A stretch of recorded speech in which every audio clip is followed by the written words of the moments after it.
Je vais intervenir sur différents points qui sont d'actualité et d'actualité métropolitaine, même si les liens sont parfois plus ou moins étroits. Un premier point, notre actualité qui s'accélère avec l'agenda qui est devant nous, à savoir le choix entre régie ou délégation de services publics pour la gestion de l'eau potable et de l'assainissement. Alors effectivement, nous nous félicitons que vous donniez enfin suite à un de vos engagements, pris d'ailleurs devant cette Assemblée métropolitaine, puisque la semaine prochaine, nous avons une commission eau assainissement élargie, mais également, depuis une information récente, votre volonté d'organiser, alors c'est vrai que nous n'avons pas des précisions suffisantes, un débat, alors un débat en public ou un débat public ou une concertation, les choses méritent, ça a été dit, d'être précisées. Ce que nous voulons vous dire, c'est que la consultation des citoyens sur un choix politique aussi impactant que celui-là, c'est un processus qui se construit et qui ne pourra pas se réduire à une réunion ou à un débat en public. Parce que ce débat en public que vous voulez organiser pour la semaine prochaine, il ne va pas dissimuler. Il ne va pas dissimuler que ce qui est sur la table, si le choix d'une ou de plusieurs DSP était retenu, ce choix, il engage notre collectivité pour 12 années, c'est-à-dire pour la durée des 2 prochains mandats électifs. C'est effectivement extrêmement important. Et ce que nous voulons redire ici, c'est qu'aucun citoyen ne nous a donné mandat à nous élus lors des dernières municipales pour effectuer ce choix sur leur quotidien. Et c'est pourquoi les maires, effectivement, de notre groupe, à l'Union, Marc Perret, à Brax, François Lépineux, donnent la parole aux citoyens. Ils ont organisé des votations citoyennes. C'est pourquoi le collectif Eau-Toulouse défend légitimement un référendum sur ce sujet. Nous n'avons pas le droit, nous, élus, de confisquer ce choix aux citoyens. Alors j'ai bien entendu, Monsieur Moudenc, vous nous avez parlé du mandat démocratique que nous aurions reçu, qui s'exercerait entre 2 élections, mais ce mandat démocratique, ce n'est pas une carte blanche pour la durée du mandat, en particulier sur des sujets non traités dans les projets sur lesquels chacun d'entre nous avons été élus. Un deuxième point concernant l'actualité, même si le lien est un peu plus lâche en la matière, aujourd'hui nous avons à l'ordre du jour, et c'est un point important pour nous, le rapport développement durable. Et dans l'actualité nationale, nous entendons parler de transition écologique, de transition énergétique. Et effectivement, nous sommes quand même assez saisis par la présentation binaire sur la question des transports, une présentation binaire et caricaturale qui se résumerait à des taxes ou pas des taxes dites écologiques sur les carburants. Ce débat, tel qu'il est porté aujourd'hui au niveau national, n'est pas à la hauteur des enjeux. Et nous, ce que nous voulons redire ici, c'est qu'il ne faut pas faire la confusion entre les différents niveaux de responsabilité, en particulier sur cette problématique des transports. Les responsabilités, elles sont différentes. Il y a la responsabilité de l'État. Et sur les transports, la première responsabilité de l'État, et là, l'État n'est pas au rendez-vous, ce serait d'affecter l'intégralité du produit des taxes, de toutes les taxes dites écolo, à la transition écologique et non pas de confisquer une part significative de ces recettes pour financer les réductions fiscales des premiers de cordée, effectivement, parce que c'est ça que nous constatons.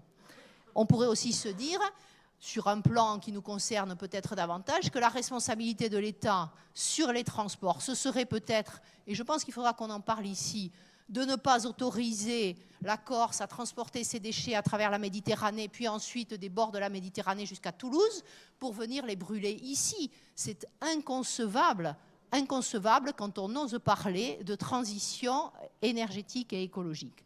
Après, il y a la responsabilité des citoyens. Elle est souvent interpellée par les élus que nous sommes. Mais sur les transports, la responsabilité des citoyens, c'est d'arbitrer autant que possible et en fonction de l'existant vers les modes actifs, les transports collectifs, parce que c'est mieux, effectivement, et pour le portefeuille et pour mieux respirer. Mais il y a là, et c'est là le lien avec notre collectivité, les responsabilités de Toulouse Métropole et de Tisséo.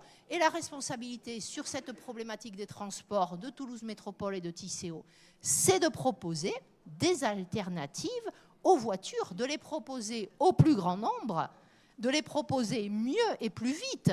C'est ce que j'ai vu rapidement dans les retours des débats que nous a fait le CODEV ce matin. Et effectivement, cette responsabilité-là, elle est pointée dans les débats du CODEV, de proposer mieux et plus vite en matière d'alternatives à la voiture.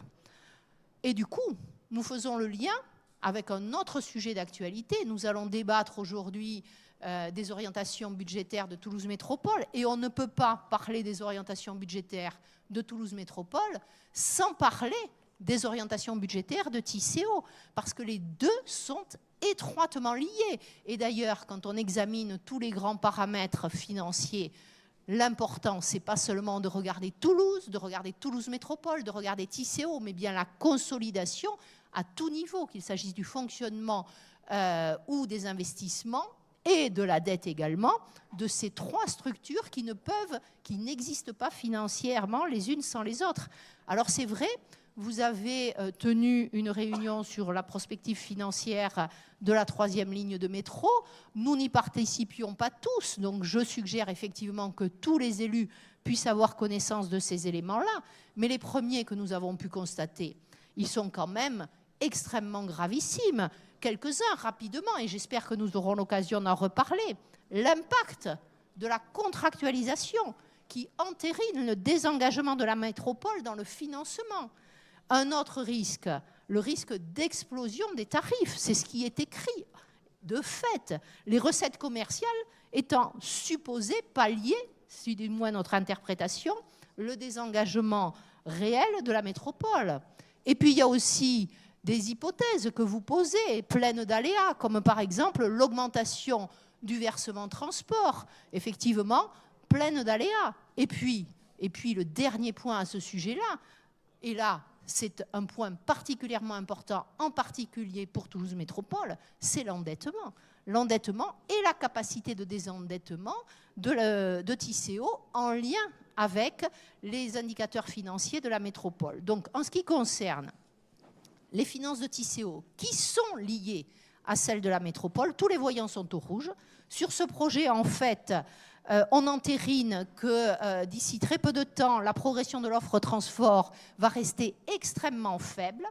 Et en plus, nous sommes, dans toutes les hypothèses que vous posez, sur cette prospective, très très éloignée. C'est le grand écart avec le schéma qui était prévu dans le plan de déplacement que nous avons adopté il y a un an. Donc là, on est vraiment sur un problème démocratique parce que ce ne sont pas des ajustements à la marge et en plus, ce sont des engagements qui vont impacter les marges de manœuvre demain. Alors, j'aurais envie, parce que j'ai un peu, compte tenu de l'actualité, des envies de métaphore, vous dire que ce n'est plus un plan de financement. C'est un labyrinthe dont vous êtes l'architecte, M. Moudenc, et qui n'a rien à envier à celui où Dédale a enfermé le Minotaure. Et d'ailleurs, on a aussi envie de vous dire qu'on peine à discerner le fil d'Ariane qui va, non pas vous, mais nous, permettre d'en sortir. Donc en ce qui concerne le Minotaure et Ariane, la halle aux machines, actualité également de notre métropole, il faut qu'on se dise les choses clairement, Monsieur Moudenc. Vous êtes à 9 minutes. Le spectacle, vous n'avez interrompu personne à 9 minutes si j'ai bonne mémoire. Je ne vous interromps pas, je vous donne une indication. Le spectacle qui s'est déroulé la semaine dernière aurait pu ne jamais voir le jour, effectivement. Le Minotaure est resté un petit moment à Tournefeuille. Monsieur Rénal l'a effectivement rappelé. Lors des municipales de 2014, à peine élu au Capitole quand même, Monsieur Moudenc, il faut qu'on se rappelle les choses. Vous parliez, oui, pour la halle aux machines, de monstruosité, de provocation. Nous nous en souvenons parce que ça nous avait choqués. Et nous félicitons que vous ayez changé d'avis et nous voudrions que vous soyez capable de changer d'avis sur des sujets aussi vitaux, par exemple, que la mobilité. Nous nous félicitons que vous ayez changé d'avis à propos de ce spectacle de rue. Parce que pour nous, c'est bien cela. Un spectacle de rue, un spectacle populaire, un spectacle accessible à tous et gratuit qui a pu se dérouler dans les rues de la ville de Toulouse. Les métropolitains, ils vont se souvenir longtemps du Minotaure, de l'araignée Ariane.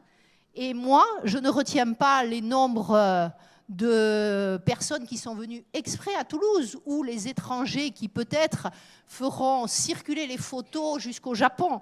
Moi, je retiens les yeux émerveillés des petits et des grands que j'ai constatés partout dans les rues pendant tout ce week-end élargi. Et je suis sûre que les métropolitains se souviendront et se réjouissent d'avance de pouvoir les retrouver à la Halle aux Machines. Une dernière chose, Monsieur Moudenc, parce que vous avez voulu m'interrompre alors que vous n'interrompez personne d'autre, messieurs, ce que je veux vous dire Les autres aussi, respectent. c'est ce que je veux vous dire aussi. Ce que je veux vous dire aussi, Monsieur Moudenc, c'est que vous pouvez, messieurs tous, acter que cette semaine, c'est le début du travail gratuit pour toutes les femmes qui travaillent, en effet, à cause de la différence illégitime de rémunération entre les hommes et les femmes. Je vous remercie.